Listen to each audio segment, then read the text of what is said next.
বন্ধুরা, আজকে এই চিংড়ির জুস বানাবো। এটি জুস বানিয়ে খেতে খুব উপকার। এটা জুসটা খেলে খুব শরীরে অনেক উপকারে লাগে, শরীরে শক্তি আসে, আরও অনেক কিছু কাজে লাগে। এটা জুস বানাবো। এটা জুস বানানোর জন্য প্রেসার কুকারে লাগবে। প্রেসার কুকারে বানাবো। এটা একটু ভালো করে ধুয়ে টুয়ে নিয়েছি। এটা একটু থেতো করে নেব।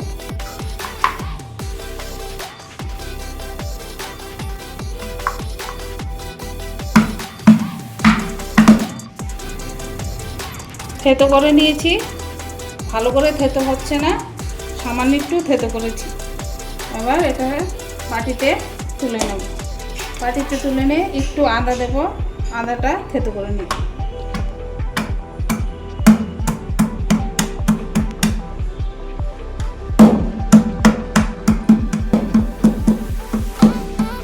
ভালো করে থেতো করে নিলাম।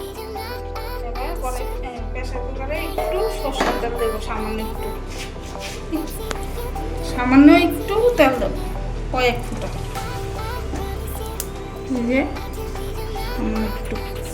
কয়েক ফুটা তেল দিলাম। এটার মধ্যে আদাটা দিয়ে দেবো। আদাটা, এই যে আদাটা থেতো করে দিয়েছিলাম, এই আদাটা দিয়ে দেবো এটার মধ্যে।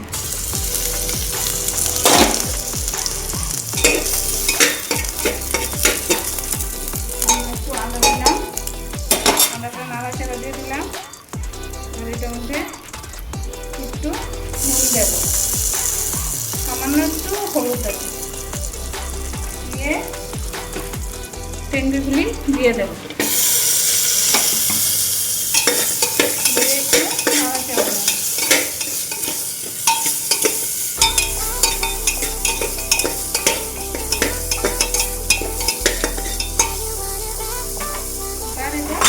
জল দিয়ে দেবো।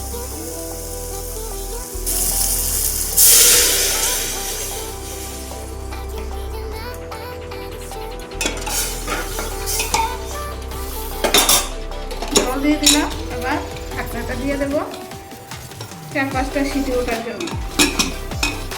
4-5টা সিটি উঠলে তারপর নামিয়ে নেব। 6-7টা সিটি উঠে গেছে। এবার এটা নামিয়ে নেব। সিটির পাতাগুলি সব বের করে দিলাম। এবার ঢাকনাটা খুলে ফেলবো।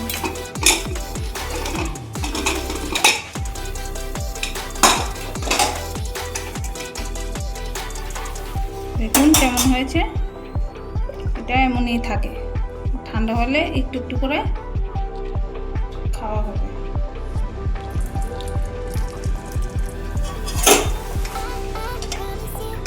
দেখুন থেতো করে দিয়েছি, এই জন্য এগুলি টুকরো হয়ে গেছে।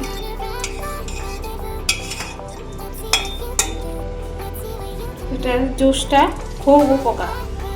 এটা ঠান্ডা করে হালকা হালকা গরম যখন থাকে তখন একটু চায়ের মতো একটু একটু করে খেতে হবে। এটা খেলে খুবই উপকার হয়। আপনারাও বাড়িতে এভাবে বানিয়ে খাবেন। এটা খুব উপকার। এটা শরীরের খুব কাজে লাগে। এভাবে বানিয়ে খাবেন। আর লাইক, শেয়ার, সাবস্ক্রাইব করবেন।